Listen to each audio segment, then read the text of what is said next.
21st century economy. Education was the key to opportunity for me, key to opportunity for Michelle, key to opportunity for many of you. It's the gateway to a middle-class life. And that's why, for the first time in a generation, we've pushed every state almost to answer our call to raise standards for teaching and learning. Some of the worst schools in the nation have made real gains in reading and math. Millions of students are saving money, paying less for college because of the work we did to keep the student loan program on track and improve the program. So, you can take their advice and gut education, or we can decide in the United States no child should have her dream deferred because of an overcrowded classroom, or because a family can't afford to send her to college. No company should have to look for a worker someplace else because they couldn't find the right skills for workers here in the United States. So, I need you to help me. Recruit 100,000 new math and science teachers. Improve early childhood education. Let's provide 2 million more workers the chance to learn skills at community colleges for jobs that are out there right now.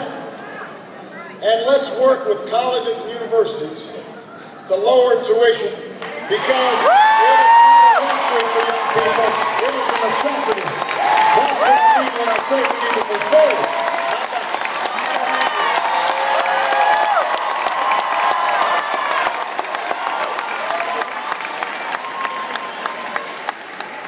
These goals together. My plan would reduce our deficit without sticking it to the middle class. Independent analysis shows my plan would reduce our deficit by $4 trillion. We've got the math all done. You know, we've laid it out there. People have evaluated it. People have analyzed it. I've already worked with the Republicans in Congress to cut $1 trillion worth of spending. And I'm willing to do more with Republicans. I want to reform our tax code so that it's simple and it's fair. But I also think it makes sense for folks like me to pay higher taxes on our incomes over $250,000, the same rate Bill Clinton had when he was president, the same rate that created 23 million new jobs, the biggest budget surplus in history, a lot of money has to work.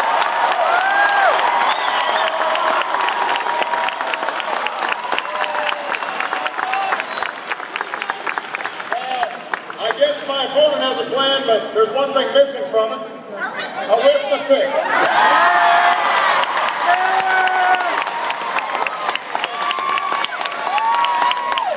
Give that young lady an A. She's been doing her homework. When Governor Romney and his allies in Congress say that the most important thing is to lower our deficit, and then he starts by calling for trillions of dollars more in new tax breaks for wealthy folks. You know, and they were asked about it today. They couldn't answer. They couldn't answer the question of how you already have deficits, you add $5 trillion of new tax cuts, $2 trillion in new defense spending, and somehow you're going to close the deficit without raising taxes on middle-class families. They did not take their arithmetic course. They need to talk to this young lady and get some tools.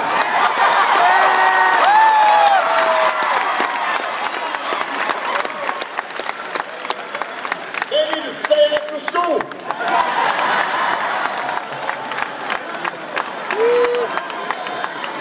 They need to get some extra study hall in there. No recess for you.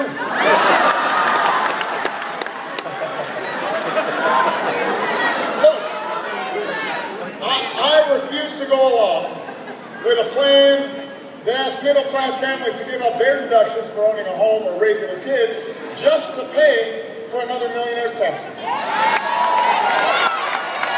refuse to ask students to pay more for college or kick children out of Head Start programs or eliminate health insurance for millions of Americans who are poor and elderly or disabled, just so those with the most can pay less.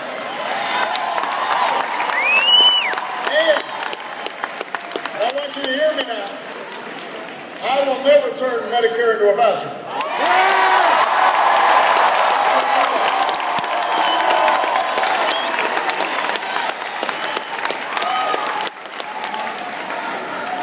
Here's what you need to know. I have strengthened Medicare. We've added years to the life of Medicare. We did it by getting rid of taxpayer subsidies to insurance companies that weren't making people healthier. The other side knows that. In fact, it was in their budget. All the savings we achieved. Now they're pretending like somehow it affected beneficiaries when they know it doesn't. We took that money that was going to the insurance companies, used part of it to help lower prescription drug costs for seniors, to offer free preventive care for seniors. We thought that was a good idea. They may think it's a bad idea, but I don't. They want to give the money back to the insurance companies. Put them in charge of Medicare. There was one report that just said that by the end of the next decade, under their plan, you would see as much as $16 to $26 billion in new profits for insurance companies. Paid for by taxpayers. Why would we do that?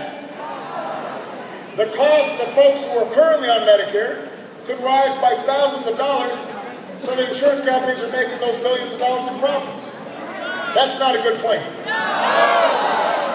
So here's the bottom line. Their plan bankrupts Medicare over the long term, and actually over the short term means the trust fund runs out of money by 2016. Our plan strengthens Medicare. I believe no American should ever have to spend their golden years at the mercy of insurance companies. I believe every American who works hard should be able to retire with the dignity that they have earned. And I want to be honest with you. We're going to have to strengthen Medicare for the long haul. And that requires some reforms, but we'll do it by reforming the way that healthcare delivery system works so that we're reducing the cost of healthcare, not by asking seniors to pay thousands of dollars more. And we're going to keep the promise of Social Security by taking the responsible steps to strengthen it, not by turning it over to Wall Street.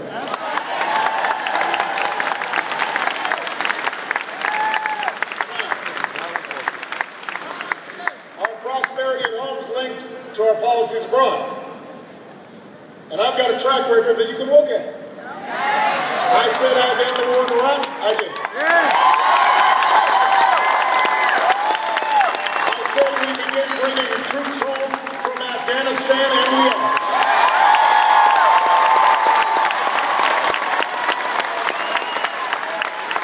And while a new tower rises above the New York skyline, and as we pause to remember those that were lost this coming Tuesday on September 11th. We know that Al-Qaeda is on the path to defeat, and Osama bin Laden is dead.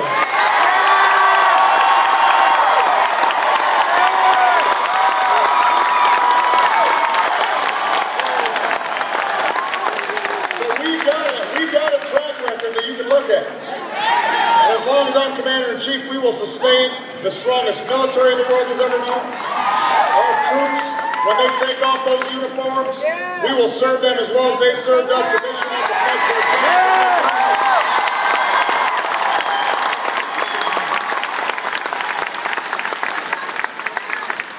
But you know, my opponent has a different idea.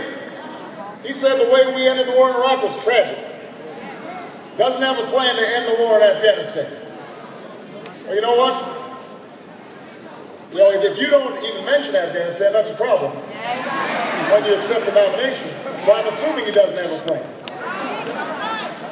And while my opponent would spend more money on military programs that our Joint Chiefs don't even want, at a time when we're supposed to be reducing our deficit, I'd use the money that we're no longer spending on war to pay down our debt and put more people back to work. We need bridges, and roads, and schools, and runways. We need to do some nation building here at home.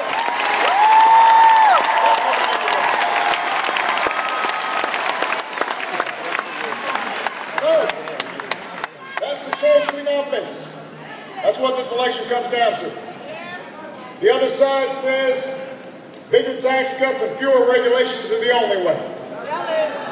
They basically argue, you know, since government can't do everything, it should do almost nothing. If you don't have health care, hope you don't get sick. If you can't afford college, borrow money from your parents. That's what he said. I quoted him. I didn't make that up. We've got a different idea. That's not what America's about. We believe in individual initiative. We believe you're not entitled to success, you got to earn it. We believe in hard work. We believe in rewarding the dreamers, the risk takers, the strivers, the small business people. We believe in a free enterprise system. But we also believe we've got obligations to one another. We also believe this country only works when we're thinking about future generations, not just this one. We understand America is not just about what can be done for us, but what can be done by us, together, as one people, as one nation. That's what we believe. That's what we mean when we say we're going forward.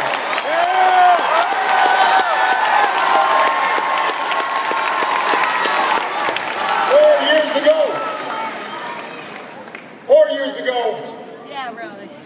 Because you believed, because of your efforts, we were able to bring about change we hadn't seen in decades. You're the reason that seniors here in Florida are paying about $600 less for prescription drugs because of Obamacare. You're the reason that there are folks all across this state who can now afford to go to college. You're the reason that happened.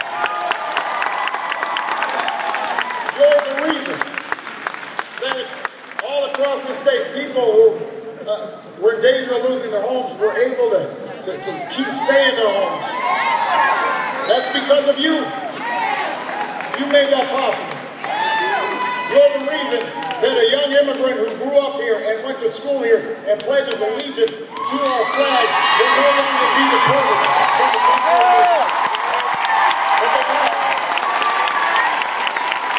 You're the reason we ain't gonna go ask go tell. The families are able to say to their loved ones who serve so bravely, welcome home. You're the reason.